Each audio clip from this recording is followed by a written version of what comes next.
Film की शुरुआत में हम देखते हैं टाई जो को, जो कि हद से ज्यादा डिसिप्लिन्ड लाइफ जीता है। उसे हर चीज परफेक्शन से करना पसंद है, जैसे कि हर सुबह सिर्फ 135 कैलोरीज का नाश्ता करना, अपने घर में हर चीज को उसकी सही जगह पर रखना, यहाँ तक कि वो अपने सूट पर लगे छोटे छोटे रोए भी उतारता है।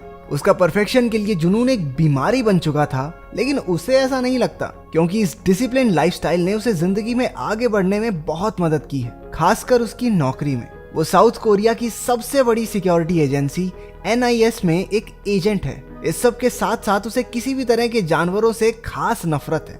एक दिन जब वो लिफ्ट में एक आदमी और उसके कुत्ते के साथ था, तो उस कुत्ते ने टाइजू के मुंह पे मूत दिया और माफी मांगते हुए उसके मालिक ने पेशाब उसके पूरे मुंह पे फैला दिया। ऑफिस जाकर उसका मूड थोड़ा ठीक हुआ जब उसके कोलीग्स ने उसे एडवांस में प्रमोशन की बधाई दी। इसके बाद सभी को एक जरूरी मीटिंग के लिए बुलाया गया, जिसमें पता चला कि चाइना से एक VIP आने वाला है और उन लोगों को उसकी सुरक्षा का बंदोबस्त करना होगा। ये इवेंट चाइना और कोरिया के बीच 25 साल के अच्छे संबंधों की खुशी मनाने के लिए ऑर्गेनाइज किया गया है और इसमें किसी भी तरह की गड़बड़ बर्दाश्त नहीं की जाएगी। पता चलता है कि वो VIP कोई इंसान नहीं बल्कि मिंग मिंग नाम की एक पैंडा है। जानवरों से नफरत होने के बावजूद टाइजू इस काम के लिए वॉलंटियर करता है ताकि उसकी प्रमोशन पक्की हो जाए। इवेंट वाले दिन टाइजू ने सुरक्षा के पुख्ता इंतजाम किए थे। कई मिलिट्री डॉग्स को भी बुलाया गया था ताकि इवेंट में किसी भी तरह की गड़बड़ ना हो। टाइजू अपने जूनियर एजेंट क्रोनी से मिला, जो अभी अभी न्यूजीलैंड से लौटा था। उसे इम्प्रेस करने के लिए क्रोनी ने टाइजू को एक पेन दिखाया जो 100 मील के दायरे में थोड़ी देर के लिए सभी बिजली उपकरणों को बंद कर सकता है। क्रोनी वैसे बुरा आदमी नहीं था, लेकिन उसकी किस्मत इतनी खराब थी कि वो हर जगह कोई ना कोई गड़बड़ कर ही देता था। इसलिए टाइजो ने उससे वो पेन ले लिया और ढंग से अपनी ही जगह पर रहने को कहा। थोड़ी देर बाद प्रोग्राम शुरू हुआ और मिंग मिंग स्टेज पर आई। उसे देखकर सब बहुत खुश हुए और उसकी तस्वीरें लेने लगे, लेकिन तभी कुछ गुंडों ने वहां हमला कर दिया। वो अपने साथ स्मोक बॉम्ब्स लेकर आए थे। उन्होंने वो स्मोक बॉम्ब स्टेज पर फेंके, जिससे वहां हड़बड़ी मच गई। मिंग मिंग भी डरकर वहां से भाग ली। क्रोनी ने ये सब देखा और एक गोल्फ कार्ट में बैठकर उसका पीछा करने लगा। टाइजो भी उसके पीछे ही था, लेकिन तभी उन गुंडों ने मिंग मिंग को बेहोशी की गोलियां मारकर गाड़ी में बैठा लिया। टाइजू ने उन्हें रोकने की कोशिश की, लेकिन गुंडों ने उसके पास एक स्मोक बॉम्ब फेंका और उसे चकमा देकर वहां से निकल गए। इससे पहले कि वो उनका पीछा करता, क्रोनी ने अपने गोल्फ कार्ट से उसे टक्कर मार दी। गिरने पर उसका सर जोर से रोड पर लगा। बेहोश होने से पहले उसने एक मिलिट्री डॉग को अपनी तरफ आते हुए देखा। कुत्ते ने उससे पूछा, अभी इमरजेंसी के टाइम पे सो रहा है? सारा डिपार्टमेंट हम कुत्तों की वजह से चल रहा तुम्हारा। जब टाइजू को होश आया तो उसने अपने आप को एक गले का पट्टा पहने अपने घर में पाया। उसे पता चला कि NIS ने स्टेटमेंट दी थी कि कल वाला इवेंट एक ट्रेनिंग थी, ताकि असली इवेंट के दौरान ऐसा कुछ ना हो। लेकिन ये सिर्फ मीडिया से मिंग मिंग के अगवा हो जाने की खबर को छुपाने का एक तरीका था। टाइजू अपने ऑफिस जाने के लिए घर से निकला, लेकिन लिफ्ट में उसे फिर से वही कुत्ता मिला जिसने उसके मुंह पे मूता था। लेकिन आज उसे कुत्ते की बातें समझ में आ रही थी। वो कुत्ता खुद से बात कर रहा था कि आज फिर से मौका मिल जाए तो मजा आ जाए, इसी के मुंह पे हल्का हो जाऊं। वो जल्दी से एक दुकान पर गया और बढ़िया खाना और कुछ दवाइयां ली, ये सोचकर कि शायद वो बीमार हो गया है। लेकिन उसके होश तो तब उड़े जब वहां पालतू जानवरों के सेक्शन में एक चूहे ने उसे खुद को खरीदने के लिए कहा और उसके साथ वाले कंटेनर में बैठा है जॉग तो कहने लगा कि इसे छोड़ के मुझे ले चलो अंकल, मैं बहुत बढ़िया हूँ, मेरे पे 500 रुपया ऑफ भी है। टाइजू जल्दी से वहां से भाग गया। ऑफिस में पहुंचकर उसने फिश टैंक में तैर रही मछलियों को उस पर हंसते हुए सुना। कल तक तो प्रमोशन के सपने देख रहा था, आज नौकरी से भी हाथ धो बैठेगा। ओ बिरे सानू की तैरो तैरो अपना तैरो। टाइजू ने चौंक कर अपने बॉस से पूछा कि क्या उसे नौकरी से हटाया जा रहा है, जिसने जवाब दिया कि वो उनके सबसे अच्छे एजेंट्स में से एक है, वो भला उसे क्यों हटाएंगे। लेकिन जब मछलियां चुप होने का नाम ही नहीं लेती तो टाइजू जोर से उन पर चिल्लाया। सब उसकी तरफ असमंजस में देखने लगे। उसने अपनी डायरेक्टर को बताया कि वो जानवरों की बात सुन सकता है। डायरेक्टर को लगा कि उसके सर पर लगी चोट ने कुछ गहरा असर किया है और उसे कुछ दिन आराम करने को कहा। ऑफिस से टाइजू सीधा जू में गया, जहां नकली पांडा को रखा गया था। ये पांडा कोई और नहीं बल्कि क्रोनी था, जिसे कॉस्ट्यूम पहनाकर वहां छोड़ दिया गया था ताकि किसी को शक ना हो। जब टाइजू और क्रोनी कुछ बातचीत कर रहे थे तो क्रोनी ने गलती से अपनी कॉस्ट्यूम में ही आग लगा ली, जिसके बाद उसे अस्पताल ले जाना पड़ा। जब टाइजू घर लौट रहा था तो उसे एक फीमेल गोरिल्ला ने अपने पास बुलाकर कहा कि वो जानती है कि VIP पांडा कहाँ मिलेगा और एक मैगजीन के बदले उसे वो ये जानकारी दे देगी। टाइजू उसे नेशनल ज्योग्राफिक की मैगजीन देता है, जिसमें वो सेक्सी गोरिल्लाओं की तस्वीरें निहारती है। फिर उसने टाइजू को अली नाम के एक कुत्ते के बारे में बताया जिसे किडनैपर्स की सुगंध याद है। अगर उसने अली को ढूंढ लिया तो वो उसे मिंग मिंग को अगवा करने वालों तक ले जा सकता है। उस रात वो एक खाली पड़े घर में गया जहां अली कुछ जानवरों को अपने वीरता के किस्से सुना रहा था कि कैसे उसने सर्बिया में कई सिपाहियों की जान बचाई थी। टाइजू को देखकर उन्होंने उस पर हमला कर दिया, लेकिन उसने उनके सामने खाना फेंक कर उनका ध्यान भटकाया और अली को लेकर भाग गया। घर जाते समय टाइजू ने अली से किडनैपर्स के बारे में पूछा, लेकिन अली ने इस सिचुएशन का फायदा उठाते हुए कहा कि खाली पेट याद सा नहीं आता कुछ। वो टाइजू के घर पर आए जहां अली ने मस्त भागना शुरू कर दिया, जबकि टाइजू उसके पीछे पीछे उसके पंजों के निशान मिटाता फिर रहा था। अगली सुबह जब टाइजू ने अपने घर में पहली बार गंद मचा हुआ देखा तो वो अली को इसके लिए डांटने लगा, लेकिन तभी वहां उसकी बेटी सियो यान अपनी 2 दोस्तों के साथ पहुंची। उसकी मां के गुजर जाने के बाद सियो यान और टाइजू के रिश्ते में काफी तनाव आ गया था। उसकी खतरनाक नौकरी की वजह से वो दोनों साथ भी नहीं रहते।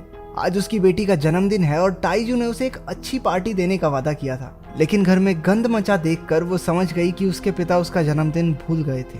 पर जैसे ही उसने अली को देखा वो खुश हो गई कि चलो पापा में थोड़ा बदलाव तो आया। टाइजू उसे सच्चाई बताकर दुखी नहीं करना चाहता था, तो वो चुप रहा। इसके बाद वो एक पार्क में गए जहां पूरा दिन सियोयान अली के साथ खेली। शाम को उसके जाने के बाद पास में हो रही आतिशबाजियां अली को उस समय की याद दिलाती हैं जब वो सर्बिया में था। जिसके बाद वो थोड़ा उदास हो गया। जब टाइजू ने उससे इस बारे में पूछा तो अली ने उसे बताया कि उसे सर्बिया में उसकी मालकिन को मारने वाले इंसान की सुगंध अच्छे से याद है और ये वही आदमी है जिसने उस वीआईपी पैंडा को अगवा किया है। अली ने उस समय को याद किया जब वो अपनी मालकिन सोही के साथ एक बम का पता लगाने की कोशिश कर रहा था, लेकिन तभी एक दूर खड़े आदमी ने उसे डेटोनेट कर दिया। इस धमाके में सोही की मौत हो गई। उसने उस आदमी पर हमला किया लेकिन उसे रोक नहीं पाया, पर उसे ये जरूर पता चला कि उस आदमी की एक टांग नकली है। और फिर जिस दिन वो किडनैपर्स मिंग मिंग को अगवा करने आए तो उसे वही सुगंध फिर से आई। कुत्ते की दुख भरी कहानी सुनकर टाइजू को उसके लिए बहुत बुरा महसूस हुआ और उसका मूड ठीक करने के लिए उसके साथ खेलने लगा। उधर मिंग मिंग बैम्बू के अलावा कुछ भी खाने से मना कर देती है, जिसके बाद वो किडनैपर्स उसके लिए एक फार्म से बैम्बू लेकर आए।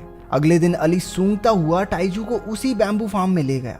उन्होंने उस फार्म के मालिक की पालतू बकरी से किडनैपर्स के बारे में पूछा, जिससे उन्हें किडनैपर्स की गाड़ी का पता चला। थोड़ी और छानबीन के बाद उन्हें एक बायोटेक कंपनी के फाउंडर मैनसीक पर शक हुआ।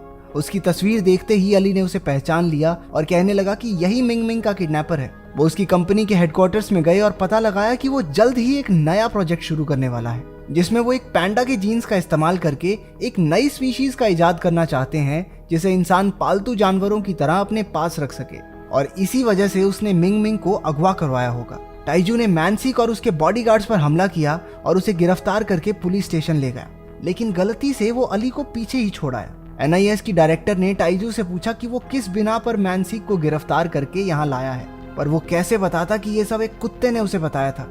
उनकी छानबीन में पता चला कि किडनैपिंग के समय मैनसीक कोरिया में था ही नहीं और बिना सबूत के एक आदमी पर हमला करके उसे गिरफ्तार करने के लिए टाइजू को उसकी नौकरी से हटा दिया गया। एनएसआई हेडक्वार्टर से छूटते ही मैनसीक सीधा उन लोगों के पास गया जिन्हें उसने मिंग मिंग को अगवा करने की सुपारी दी थी। हमें पता चला कि दिमित्री नाम के एक आतंकवादी ने मिंग मिंग को किडनैप किया था।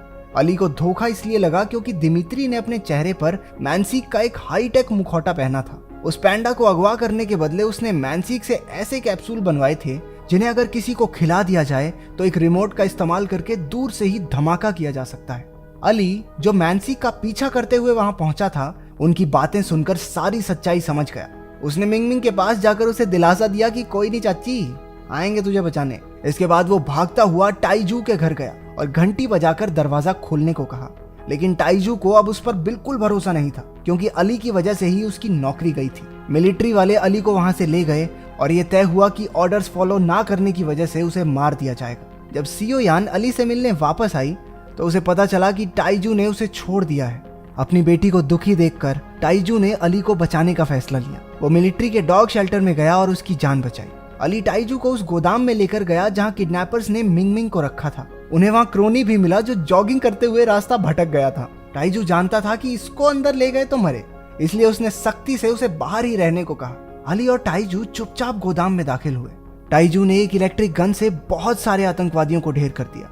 दिमित्री और उसके बीच में लड़ाई शुरू हुई। दिमित्री उसे मारने ही वाला था, लेकिन अली ने ऐन मौके पर वहां आकर उसकी जान बचाई। वो मिंग मिंग को लेकर वहां से जल्दी से भागे। पहाड़ी पर चढ़कर उन्होंने वहां रखे बैरल्स को उनका पीछा कर रहे आतंकियों की तरफ उड़ेल दिया। एक बैरल के साथ क्रोनी भी नीचे चला गया।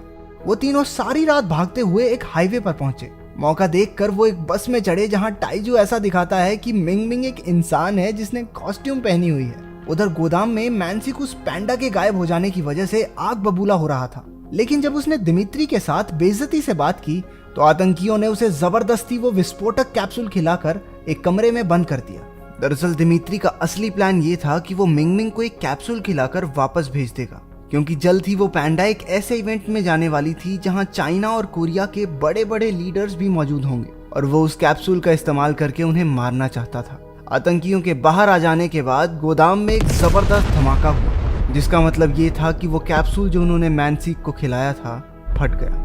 टाइजू ने NIS की डायरेक्टर को अपने घर बुलाकर मिंग मिंग से मिलवाया। उसके घर में वो सारे जानवर मौजूद थे जिनसे उसने अब तक बात की थी। वो मिंग मिंग को सही सलामत गाड़ी में बैठाकर इवेंट में ले गए। अली को एक अजीब सी स्मेल आती है। वो उसे सूंघते हुए जा रहा था कि अचानक से दिमित्री के लोग आए और उसे उठाकर ले गए। टाइजू ने उन्हें देख लिया लेकिन रोक नहीं पाया। उसने घर जाकर तोते से अली को ढूंढने के लिए कहा।